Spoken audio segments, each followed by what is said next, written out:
राजस्थान में मतदान हुआ है और जिस तरह की चर्चा लगातार सुनने को मिल रही है उसके मुताबिक राजस्थान में कांग्रेस की सत्ता बरकरार रहने की संभावनाएं ज्यादा बताई जा रही हैं। इसका एक प्रमुख कारण यह है कि कांग्रेस का चुनाव घोषणा पत्र जो उसके पिछले 5 साल के काम पर आधारित था, पिछले 5 साल में कांग्रेस ने जो कुछ किया उससे मतदाता प्रभावित रहे, लाभान्वित भी रहे और लाभार्थियों की संख्या बहुत ज्यादा है। दूसरी बात, इस चुनाव में जो घोषणा पत्र कांग्रेस ने जारी किया वो घोषणा पत्र महिलाओं के पक्ष में था, दलितों के पक्ष में था, कर्मचारियों के पक्ष में था और आम आदमी के पक्ष में था, क्योंकि जो सुविधाएं राजस्थान की सरकार ने अपने यहाँ के आम लोगों को दी है वो सुविधाएं कई राज्यों की सरकारों ने नहीं दी है।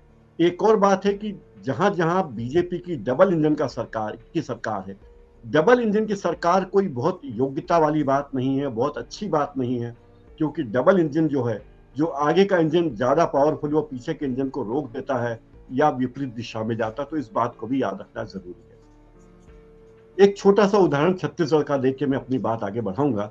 छत्तीसगढ़ में 2018 के चुनाव में तत्कालीन मुख्यमंत्री रमन सिंह जो बीजेपी के नेता थे वो चाहते थे कि धान का समर्थन मूल्य बढ़ा दिया जाए, लेकिन डबल इंजन की सरकार में दिल्ली में जो बड़ा इंजन बैठा हुआ था उसने उसकी परमिशन नहीं दी, धान का समर्थन मूल्य नहीं बढ़ा और नतीजा ये हुआ कि बीजेपी सत्ता से बाहर हो।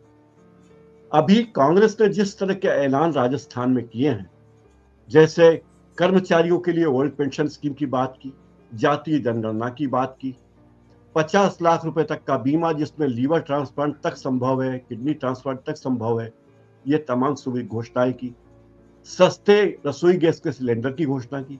ये सारी घोषणाएं जिस राज्य में डबल इंजन की सरकार है वो नहीं कर पा रही।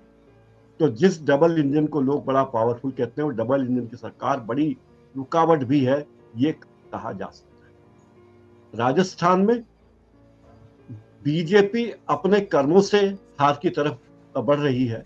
नतीजा 3 तारीख को आ ही जाएगा, मतदान हो चुका है।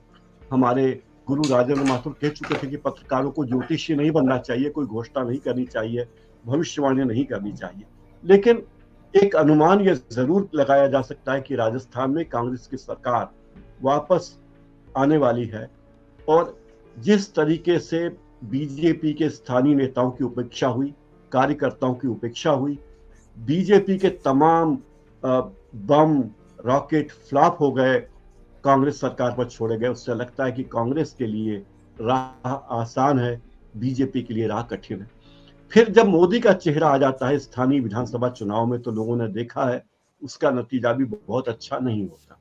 तो जो लोग ये मानते हैं कि कांग्रेस ने अच्छा काम किया है, वे उनकी संख्या बहुत बड़ी है, उन मतदाताओं की संख्या ज्यादा है और युवा मतदाता बड़ी संख्या में कांग्रेस की ओर आकर्षित हो रहे हैं, महिलाएं आकर्षित हो रही है। बीजेपी की जो अंतिम चाल थी वो कि पायलट और गहलोत की लड़ाई को बढ़ा चढ़ाकर बताएं, उसमें भी बीजेपी कामयाब होती दिख नहीं रही है।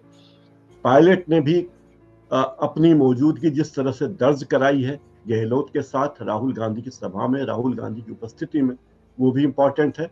और वसुंधरा राजे के जो जख्म हैं वो जख्म भी राजस्थान के आम मतदाताओं को दिख रहे हैं।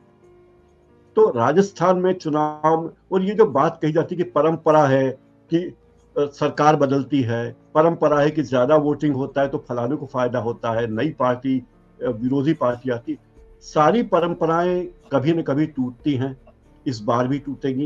आप देख रहे हैं जनचौक का सोशल मीडिया प्लेटफॉर्म।